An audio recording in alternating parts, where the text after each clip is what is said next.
So welcome to Praram Coaching Institute. Here we are going to start with 10th standard maths part 1. Okay, this lecture series will be in English and Marathi mix. So first starting with linear equation. So equations which are linear. So what do you mean by linear? Linear, if I break this word, there is a line coming here. ठीक है, लाईनचा अर्थ काय आहे? एखाद्या इक्वेशनला आपण equation use करून जर आपण लाईन आपल्याला काढता आलं तर then we call it as linear equation. Okay, you might have seen such kind of diagrams जिथे आपण एक्स ॲक्सिस आणि वाय ॲक्सिस ड्रॉ करतो आणि we draw some lines in between. ठीक आहे, so when you are able to draw such kind of lines, we call it as linear equation. This line you can draw with help of linear equation. Now linear equation in how many variables? It is in 2 variables. तर आपण या chapter मध्ये किती variables बघणार आहे? 2 variables. Okay, now coming down to linear equation in 2 variables, there are 2 types basically in this particular chapter. Graphical method आहे आणि Cramer's method आहे. Okay, and second point we are going to discuss about linear equation in 2 variables which can be transformed and applications of simultaneous equations. We are going to see one by one. Now starting with linear equation in 2 variables. Linear equation in 2 variables एक form आहे. ठीक आहे, आणि त्या इक्वेशनची form काय आहे? This is the form ax plus by plus c is equal to 0. Okay, त्यामध्ये 2 व्हेरिएबल असणार आहे, x आणि y. Therefore the name 2 variables. Okay, A B आणि सी काय आहेत? मग ए बी आणि सी रियल नंबर्स आहेत. ठीक आहे, let me write this equation for you. ax plus by plus c is equal to 0. Okay, इथे ए बी आणि सी काय आहेत? रियल नंबर्स आहेत, रियल. ओके, आणि एक्स आणि वाय काय आहेत? हे व्हेरिएबल्स आहेत. एक्स अँड वायच्या ठिकाणी एम एन येणार, पी क्यू येऊ शकतो, काही. ठीक आहे, ए बी येऊ शकेल. सो एक्स अँड वायच्या ठिकाणी it can be any variable. Okay, and A B are not equal to 0 at the same time. समजा ए आणि बी, ए आयदर ए किंवा बी 0 असू शकतो, but 0x plus 0y plus C is equal to 0 हा linear equation नाही.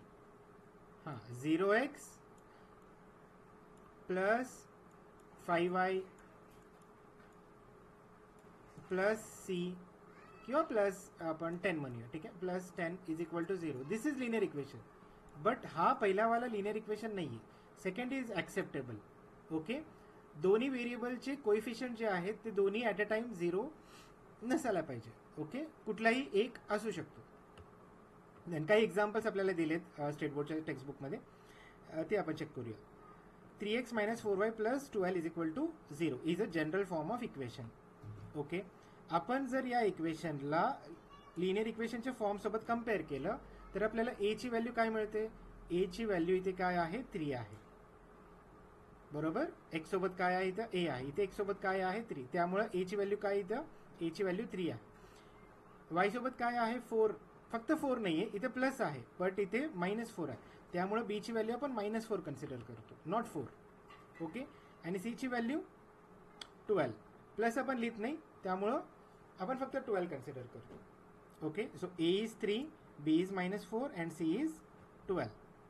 Okay, आपल्याला अजून डिटेलमध्ये समजण्यासाठी काही एक्झाम्पल्स आपल्याला बुकमध्ये दिलेले आहेत, ते एक एक आपण चेक करूया. पहिली एक्झाम्पल काय आहे? 4m plus 3n is equal to 12.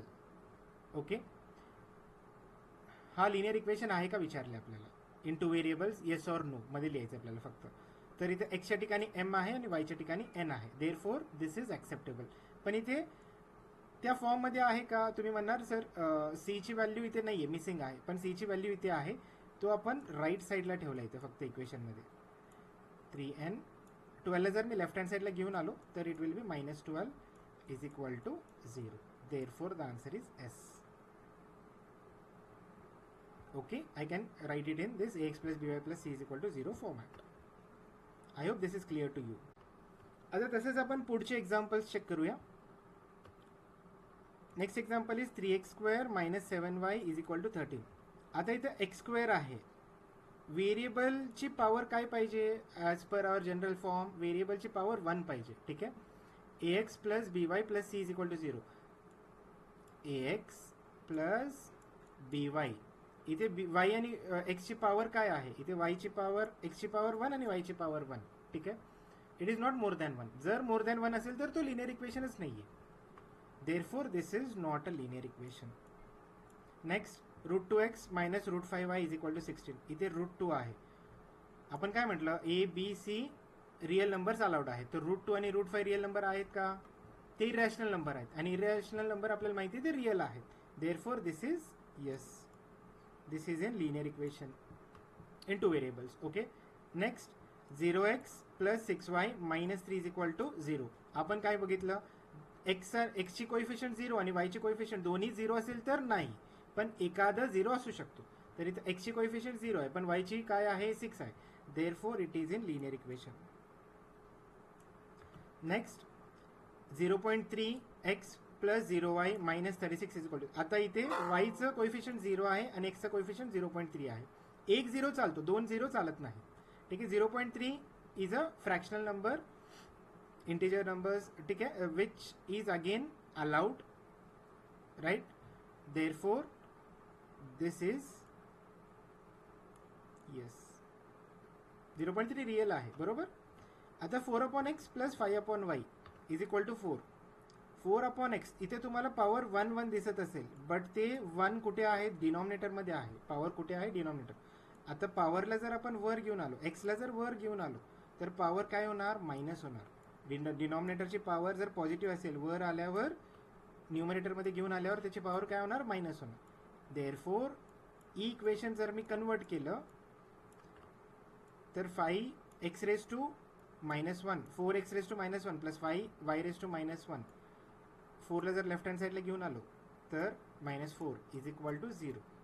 आता या इक्वेशनकडे बघून आपण सांगू शकतो हा लिनियर इक्वेशन आहे का? नाही, कारण इथे पॉवर काय आहे? -1 आहे. Therefore this is no.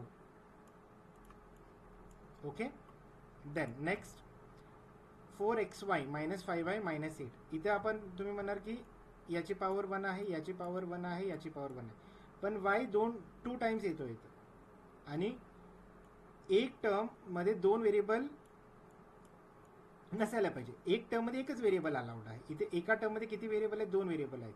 या टर्म मध्ये एक व्हेरिएबल आहे. This is okay, this is fine, पण this is not fine. 4xy, correct? Therefore this is no. Okay. I hope you understood linear equation. At least तुम्हाला कळालं की कुठलंही लिनियर इक्वेशन फॉर्ममध्ये आणि कुठलं नाही. ठीक आहे. थँक्यू.